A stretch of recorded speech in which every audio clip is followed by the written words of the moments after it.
ఎంత ఇండిపెండెంట్గా ఉన్నా many women go through this. Family అంటే ఫ్యామిలీయే, నీకు ఏది కావాలో డిసైడ్ చేసుకో అని సవాల్ విసిరిన వాళ్ళు చాలా మంది ఉంటారు.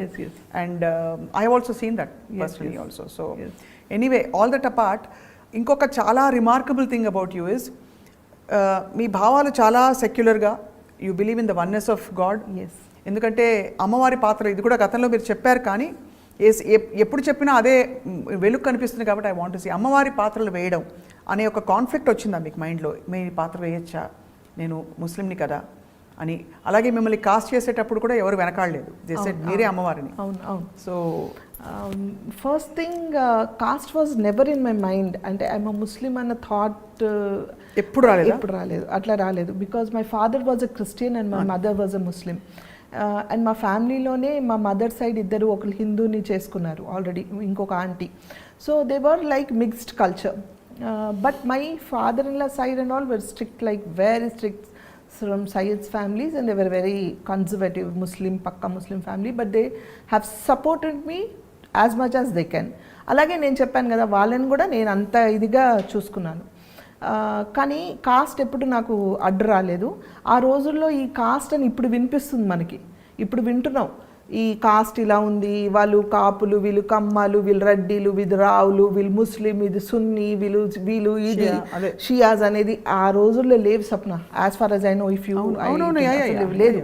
నా మీడియా ఈజ్ లైక్ ఎంత ఇదైపోయిందంటే, దే అంటే టు అట్రాక్ట్ నెగిటివిటీ మాట్లాడితేనే చూస్తున్నారు, నెగిటివ్ చెప్పాలని, కానీ ఎవరు పాజిటివ్గా మాట్లాడని ప్రయత్నించట్లేదు.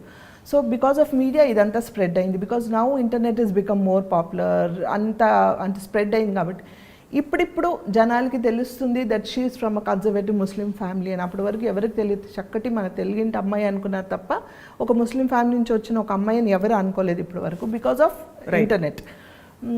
కాస్ట్ చేసేటప్పుడు వాళ్ళు కూడా ఇది ఆలోచించలేదు, నాకు ఆ మైండ్లో రాలేదు. అమ్మవారి క్యారెక్టర్ అంట అండి మనం టెస్ట్ చేయాలి ఫస్ట్ అని అంటే, అమ్మవారి క్యారెక్టర్ అంటే టెస్ట్ చేయాలా అంటే, అప్పుడు నాకు ఈవెన్ అడుగు పెట్టిన దగ్గర నుంచి ఐ వాజ్ సో బిజీ, ఒక స్క్రీన్ టెస్ట్ కూడా నాకు టైం లేదు స్క్రీన్ టెస్ట్కి ఇవ్వడానికి. So they blocked my date. ఒక 15 days ముందు ఒక డేట్ని బ్లాక్ చేసి, అప్పుడు మనకు ల్యాండ్ లైన్ డేట్ బ్లాక్ చేసి పెట్టారనమాట. ఈ డేట్ బ్లాక్ చేయండి, డేట్ లేదండి ఇలా బిజీగా ఉన్నాను, రావాలా అంటే, వాళ్ళు ఈ డేట్ బ్లాక్ చేయండి, మేమే ఈ డేట్ బ్లాక్ చేసిన రోజు ఆ రోజు షూటింగ్ చేద్దాం అన్నారు. సరే అని ఆ డేట్ బ్లాక్ చేశాను. అలాగే వెళ్ళాను. వెళ్ళి కూర్చుంటే యాజ్ ఇట్ ఈజ్ ఆ రోజుల్లో మేకప్ మ్యాన్స్ అందరూ ఏంటంటే దేవుడు ఫోటో పెట్టి మనం దండం పెట్టుకొని మేకప్ వేసేవాళ్ళు.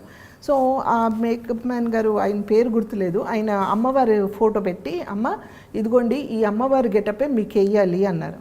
అలాగా అండి అని క్యాజువల్గా వెళ్ళి కూర్చున్నాను.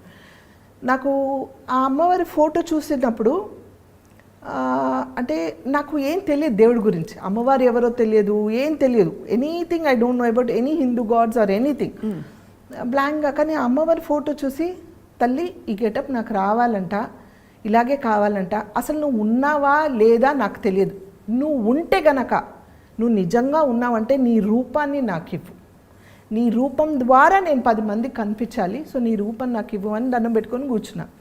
అయిపోయింది, ఇంకో గంట అవుతుందిగా ఆ మేకప్కి వేశారు, అంతా అయిపోయింది. చూస్తూ ఉన్నాను, నాకేం తెలియదు, ఐఎమ్ బ్లాంక్. చూసుకున్నాను, బాగుందని వాళ్ళే అనుకుంటూ ఉన్నారు. అంతా అయిన తర్వాత ఆయన సురేష్, నాగబాల సురేష్ గారు అనమాట, అప్పుడు నాకు ఈ క్యారెక్టర్ ఇచ్చింది, ఆయన చేశారనమాట. ఆయన పిలిచారు లోపలికి రండి అనేసి.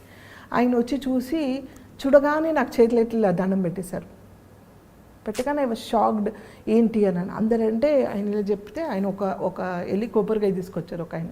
ఇమ్మీడియట్గా వాళ్ళు కొబ్బరికాయతో దిష్టి తీసి కొట్టి, అమ్మ you are only our goddess అని చెప్తే నాకు అసలు గూస్ బంప్స్ వచ్చాయి.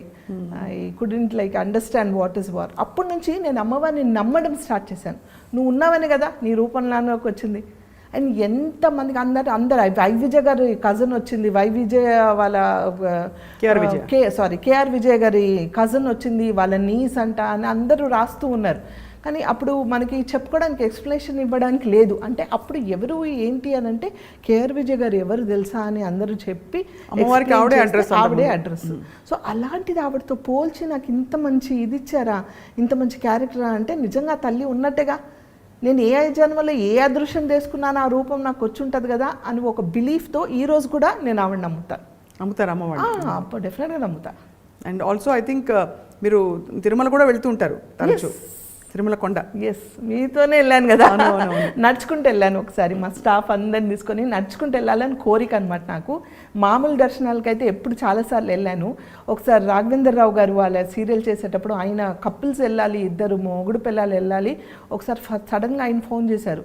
రాఘవేంద్రరావు గారు ఫోన్ చేయడం నాకు, నేను టెన్షన్ పడుతూ సార్ సార్ సార్ చెప్పండి సార్ అంటున్నా. మీ వారు ఉన్నారమ్మా ఇంట్లో అన్నారు. ఉన్నారు సార్ అంటే ఒకసారి ఇస్తావా మాట్లాడతానంటే, సార్ ఆయన చాలా మొహమాటం, మా వారు మాట్లాడరు, ముందుకు రారు, కెమెరా ముందు రారు, ఎవరితో మాట్లాడరు. సార్ ఆయన కొంచెం మొహమాట, పర్లేదు చెప్పండి సార్ ఏంటంటే, ఇలా వాళ్ళు టీటీడీ వాళ్ళు రమ్మన్నారమ్మా, కపుల్స్ పిలుస్తున్నారు, మరి మా ఆదిపరాశక్తి నువ్వే కదా, దాని క్యారెక్టర్ చేశాను అనమాట. సో మా ఆదిపరాశక్తిని నేను పంపించాలి కదా, మా ఆదిపరాశక్తినే నన్ను రమ్మన్నారు, వాళ్ళ వైఫ్ అండ్ హస్బెండ్ రమ్మన్నారు, నేను వెళ్ళను, నా ఆదిపరాశక్తిని వాళ్ళ ఆయన్ని ఇద్దరిని పంపించాలని. ఆయన వెళ్తారా మరి నమ్ముతారంటే, నమ్ముతారు సార్ అలా ఏం కాదు, కానీ వస్తారో రారో తెలియదు, ఒకసారి కనుక్కుంటానండి అంటే, లేదు లేదు నువ్వు ఫోన్ నేను మాట్లాడతా అన్నారు. ఆయన అంటే అంటున్నారు, ఆయన బతుకురు అని నేను, సార్ నమస్తే సార్ అని ఆయన మాట్లాడుతున్నా. దేఖో ఆప్ జానా హై సార్ ఠీకేనా, ఆయన హిందీలో మాట్లాడు, ఠీకే ఓకే సార్ అని నేను చెప్పాను. अरे क्या जी ऐसा लेगा के दे देते फ़ोन आप मेरे को, अरे अरे फिर पूछ रहे मैं क्या बोलती हूँ उनको, बोल के नहीं है बोल देना था घर में, कैसा बोलते घर में आप घर में చేయనా అన్నాను నేను. అని అంటే ఇప్పుడు వెళ్ళాలంటే ఇట్లా నాకు డీటెయిల్స్ వెళ్ళి సడన్ చెప్తున్నా, నాకు తెలియదా, మనీ ఆత you take your kids and go, or ఎవరైనా తీసుకెళ్ళి నేను రాను అన్నారు. సరే రానంటున్నారు కదా అని ఊరుకున్నాను. తర్వాత ఏమైందో తెలియదు. ఆఫ్టర్ 2 days వాళ్ళ మేనేజర్స్ కాల్ చేశారు, టికెట్స్ బుక్ చేయాలమ్మా మిమ్మల్ని పిలుస్తున్నారు అంటుంటే, క్యాజీ వాళ్ళకి బార్ బార్ బోల్ రే కపుల్స్ జానా కతేనైతే మరి ఎవరైనా తీసుకొని వెళ్ళేదాన్ని, కపుల్స్ రావాలంటున్నారు అని అంటే, ఆయన ఆలోచించి సరే ఠీకే దేఖో ఓకే ఓకే బోలో అని అంటే ఓకే చెప్పి బుక్ చేశారు.